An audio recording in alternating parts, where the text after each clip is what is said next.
Hey everybody, we're back at one of the most amazing places on earth. Back seeing our good friend Doug Prey at the Auburn Cord Duesenberg Company in Broken Arrow, Oklahoma. Every time I come here, it's amazing, and I super appreciate you sharing some of this stuff with us. But we've got, believe it or not, now they only made 3,000 cords roughly. Correct. And you've got a whole handful of them here now. Right. And you've actually got a cord here that is one of one. Yeah, which is exciting. In fact, it's going to be debuted in Auburn, Indiana at the annual festival. For your viewers, Auburn, Indiana, the greatest car show in the world. It's Auburn's Cord Duesenberg. It runs Labor Day weekend. If you want to go to the best show, they have a parade of classics, and there'll be 300 or 400 of these cars parading through town.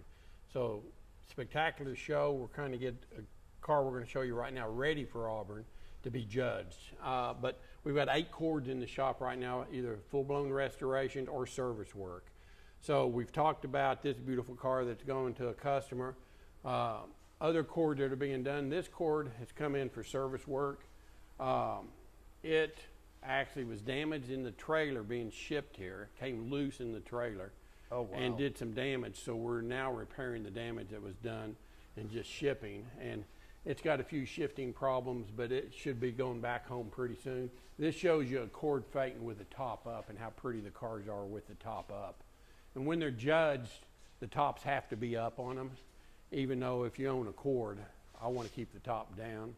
But when a cord is judged, it's judged with the top. And so this is an award-winning first place car too. This is a 1936. You notice it does not have the outside exhaust, and they didn't offer that in 36. This is the way Gordon Buick designed it. This is another one, except it's a 37, model 812. And this is a real deal, matching numbers, supercharged car. Matching numbers meaning this is the engine that was born in the car, and the club actually has a registry of all the original numbers. And this is in that registry. So this is a matching numbers, supercharged 1937 cord. And what is unique about this is that cord, 99.9% of all cords you're going to see are single tone. They were never pinstriped, they're one color. But they did offer two-tone brown, called light thrush brown and dark thrush brown.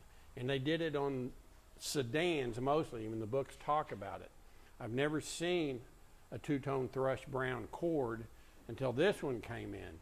This supposedly is the only two-tone Phaeton of 600 Phaetons built in 36 and 37 that was done in two-tone. Light thrush, dark thrush brown. We were able to go through the archives and found the original Acme paint codes had those codes changed to PPG codes, and so we've matched the original 1937, 36, 37 colors exactly to what they were then. And this one is in two-tone. A lot of people say they didn't do a two-tone Phaeton. Well, they did. This one was done. It's going to be going to Auburn to be judged. Hopefully it will get its first place trophy. We've got quite a bit of work and detailing to do to get it to the show. But it will be there Labor Day weekend, and it will be driven in the parade, and it will be judged. And the only two-tone cord that I've ever seen, and supposedly the only Phaeton done in two-tone that was ever built out of 3,000 cords, 600 Phaetons. So on top of the fact that this is a Phaeton is Right. pretty special, a supercharged Phaeton, Right, and then literally it narrows all the way down to the only one that was done in two-tone. right, And all 4 fenders were the different color. right. Yeah, So the darker thrush brown on the fenders, the lighter thrush brown on the body. All the fender welting on all the single-tone cars were the same color as the body. So, but the body is a different color than the fender, so we went with the dark color on the fender welting. A lot of people say, well, why would you paint a car brown? And people say it can't look that good. Why would you have this expensive a car and do it in brown? But look at that brown. Is that? Yeah. It's stunning, isn't it? Yeah. Yeah, absolutely stunning.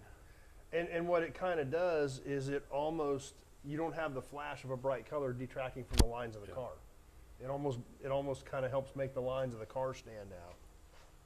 Well, we've been having fun with this, and the customers can't wait to show it off in Auburn and to show up with the only one that's ever been done this way. And so we're real proud of it, and we get to show it off, and he'll get to drive it in Auburn, have fun, and hopefully he'll get his first place trophy, which it deserves. Well sorted out car, starts well, drives good, shifts good. And again, the only one in the world, what's the value of that? Like I say, the highest price one we've seen is about $550,000. Does this make this that expensive of a car? You know, because It could in the right place it's for so sure. stunning, and it's the only one like it. So anyway, I hope we're doing him justice with what he's after on this car. And the two-tone wasn't even common on the sedans either, was it? No, it's listed in the original catalogs and books as available, but I've never seen one. So I've been going to Auburn for over 50 years, never seen a even two-tone a brown two-tone Cord, sedan. even a sedan, Oh wow! let alone a Phaeton. So if any sedans were made, there were only a handful of even sedans made Even in sedans. two-tone. Yeah, I mean, if you can choose your colors. Say, oh, I think I'll pick brown. You know, I don't know, but it actually works very well, and it's the exact original Acme color codes. So we're real pleased. So this is what it looked like, or will look like when it rolled out of the Cord factory with these exact colors, Everything. matched identical with the two-tone setup. And for judging, we do everything like under the hood. It's got to have the correct spark plugs, the correct spark plug wires, the porcelain manifolds, the right kind of clamps, the right number on the carburetor, the supercharged air cleaner, supercharged generator, supercharged regulator. Everything has to be matching to be able to be judged and say, I've got a first place Cord. And this car will have that. They'll even check all the numbers on your regulator and on your generator and on your starter to see if that's correct for a supercharged 37 Cord. And with this car in its current state, we can really see even on the regulator where the care that you guys take routing the wiring. Right. And then the original cloth wiring, we have the new wiring looms. Everything is made brand new, just exactly like it was back then. We still got a little bit more detail to do on this, but it's getting pretty close. And the thing is, we don't want to overdo them, because also in judging on originality, the cars in 1936 and 37, they weren't overdone. They were just a new car. So even like the radiator, if we polish the radiator and paint it nice, shiny black, we'll get dinged on points because they weren't shiny originally. They were a flat black. So on a 37, all the accessories on the car were CAD plated. If you look at a 36, they're chrome plated. In 37, you think it would get fancier. So we've had people come in fact, this one came in with a whole lot of chrome on it. We have to get rid of the chrome because it's not original. Now we can put that chrome on a 36 and it'll be judged fine. When everybody said, well, why would they go from chrome to CAD? The company went bankrupt in 37. My guess is they couldn't pay their chrome bill. It was a so financial decision probably as much as anything. So they just started CAD plating everything. So you won't see any chrome under a hood, but under a 36 you'll see a lot of chrome, even though it's the same car. But for judging, that's really important. Everything to the right head bolts, the right heads. Can't have any modern markings on any of the bolts. It has to go through a technical inspection. So the car has to be driven, has to be shifting through the gears, horn has to honk, radio has to come on, windshield wipers have to work, you have to drive it, shift it. They'll even pull the seat out and look underneath. An original jack doesn't exist for a Cord because they weren't a very good jack. It was a bumper jack. They were all tossed years ago. Just a jack for one of these cars can bring up to $10,000 now. And they judge on that. So what I've done when I've had cars judged is I'll borrow that $10,000 jack.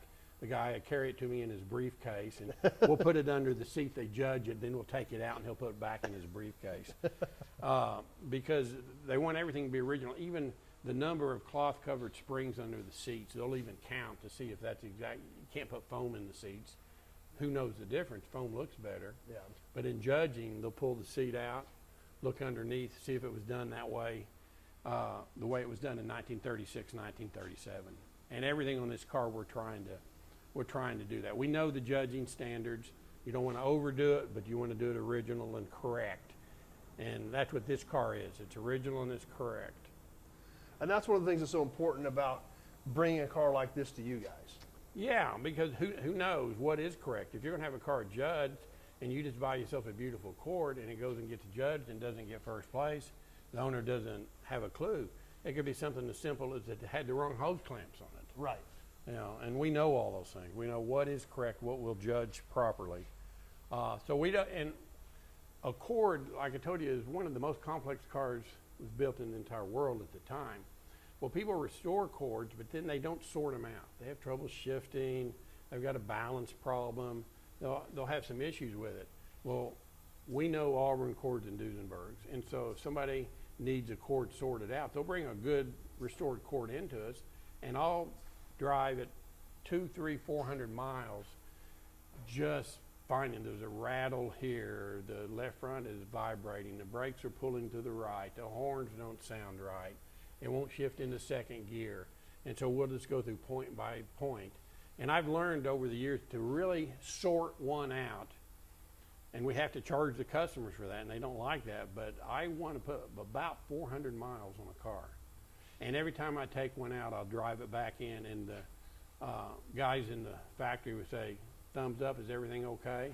And 9 out of 10 times, no, I've added something else to the list. We've got to just keep sorting until finally, when a car does leave, you know, they're ready to go. And then I tell people, I said, okay, now you've spent all this time and money for us sorting it out. And I said, you're going to get it home and you're going to drive it and you're going to find something else. And I said, when you call me up and say, this doesn't work, my answer is always going to be the same thing. Well, it's a Cord. It's so complicated. Don't expect it to be a modern 2024 car. Yeah. It's almost 100 years old, 90-year-old car. Yeah. That's that complex. And we when they're right, they're really nice, and when they're wrong, they're really frustrating. So we try to make them really right for all our customers. And no other shops in the country really can do that, because they can make them look pretty and they can get them built, but they don't know all those little nuances. Yeah, there's so many intricacies to these cars that you, being in them your entire life, Right. there's just not a lot of guys out there that know them that well. Yeah, and there's another one in the shop. It's been in here a few years. It kind of went through COVID and got slowed down. So it's the same car, except this is not a supercharged. And this is a 36 versus a 37. And it's an original color called Cadet Luminescent Gray. So it's like a really, really fine metallic in it. And all the Cord original colors weren't metallic except this luminescent gray. So this one is going to be finished here just real shortly too. So cords, and more cords. It's an amazing place. That's why I always love coming here. I always learn something. Every time. I don't know how many times I've been here now, but I always learn something, and it's always great. And once again, Doug, thanks for taking time with us and explaining some of this stuff, teaching, sharing your knowledge, and these just amazing, beautiful cars. I just love seeing them. And like I said, there's always something different. You walk in there, oh yeah, we've got a one-of-one Cord. As if Cords are very common anyway. Right. We got a one-of-one to check out today, so I appreciate you explaining that to us and talking about the differences of them and how rare and hard they are to find. So super excited to see this one at Auburn this year. Yes. Please come enjoy the festivities, because it is fun. It's Thursday, Friday, Saturday, and Sunday. So there's 4 days of just nothing but Auburns and Cords and Duesenbergs, and we have an absolute blast. My favorite car show of the entire year is Labor Day weekend in Auburn, Indiana. Well, Doug, once again, thank you, sir. I Appreciate it. Yep. Let's go check out some more cool stuff. Okay.